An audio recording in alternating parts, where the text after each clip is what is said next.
Los Angeles, City of Angels. To tell this story, I've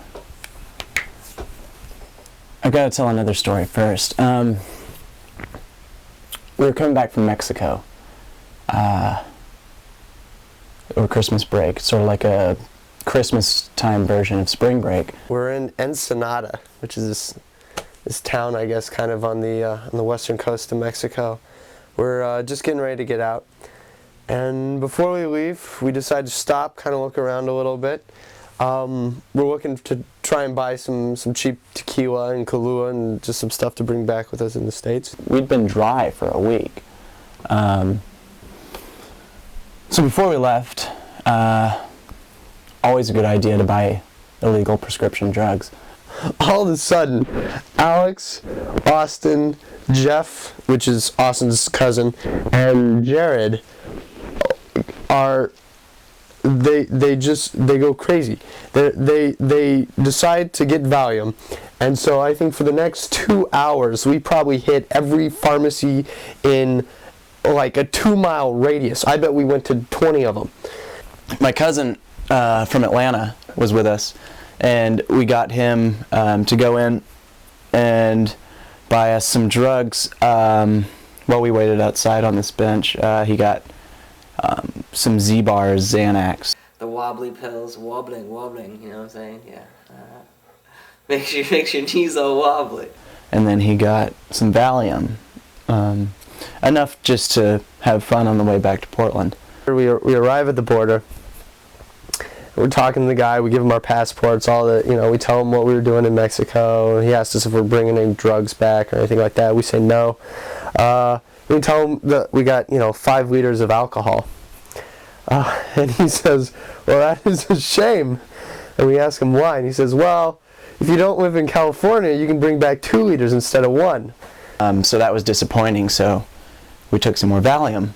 All of a sudden, I forget who brings it up, but somebody starts asking people, it was probably Austin, starts talking about popping Valium. So everyone thinks it's a great idea. So Jeff pulls the bag out of his pants, where it's been sitting next to his crotch for probably since we crossed the border, and I think everybody they took. Shit, I don't know. I don't even know. They were colors. Just white and pink drugs. So we get back to the house, and as soon as you walk into Alex's house, there's a mannequin standing there staring at you. There's a fucking Frankenstein. They still had some Halloween decoration shit up. It's like a Frankenstein butler that's sitting there with a tray of some shit. I don't know, that's fucking freaking me out. We get into the house. Everyone's fucking hungry, right? Because we've been in the car for 2 years. So we decided to get burgers. So I'm driving. We get to the In-N-Out Burger.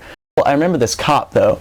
This guy was standing in the In-N-Out Burger. I mean, he must have been looking for wastoids. Burgers are awesome, but Austin got chased by a cop or some shit. I don't know.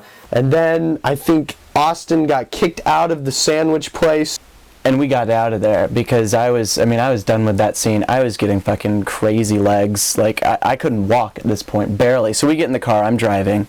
Somehow we drove back to my house. I don't even remember how that happened. I hear him drive up. So I go walking towards the door. I open the door, and the first thing I see is Jeff walking in towards the house, who just falls down and does a face plant into the stone steps. I'm looking at him, I'm laughing hysterically.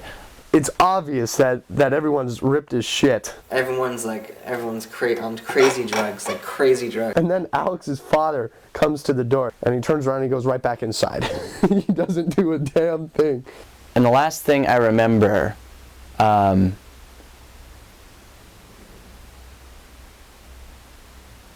I guess is falling asleep. And we all fucking passed out.